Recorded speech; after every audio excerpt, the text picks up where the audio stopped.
ಎಲ್ಲರಿಗೂ ನಮಸ್ಕಾರ. ನಾನು ನಿಮ್ಮ ಪುನೀತ್ ಜಿ ಕೂಡ್ಲೂರು, ಪುರೋಹಿತರು ಹಾಗೂ ಸಂಸ್ಥಾಪಕರು, ಸರಸ್ವತಿ ಭಾರತೀಯ ಸಂಸ್ಕಾರ ಕೇಂದ್ರ, ಮೈಸೂರು. ಎಲ್ಲರಿಗೂ ವರಸಿದ್ಧಿ ವಿನಾಯಕ ವ್ರತ ಗಣಪತಿ ಹಬ್ಬದ ಹಾರ್ದಿಕ ಶುಭಾಶಯಗಳು.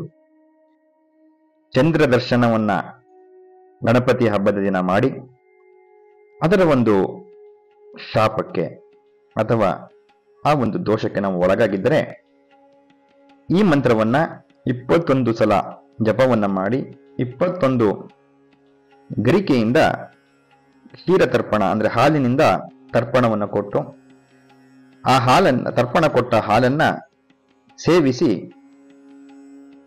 ಅಂದು ಮಲಗಿದರೆ ಆ ಶಾಪ ವಿಮೋಚನೆ ಆಗ್ತದೆ ಅಂತ ಶಾಸ್ತ್ರ ಹೇಳ್ತದೆ. ಆ ಮಂತ್ರವು ಹೀಗಿದೆ: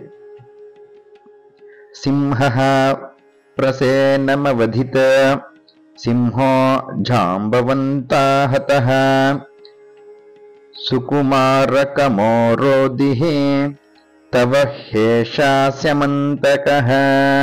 ಈ ಮಂತ್ರವನ್ನ 21 ಬಾಳಿ ಜಪಿಸಿ 21 ಗರಿಕೆಗಳಿಂದ ಕ್ಷೀರತರ್ಪಣವನ್ನು ಕೊಟ್ಟು ಆ ಹಾಲನ್ನು ಕುಡಿದು ಮಲಗಿದರೆ ಆ ಚಂದ್ರ ದರ್ಶನದ ಶಾಪ ವಿಮೋಚನೆಯಾಗ್ತದೆ.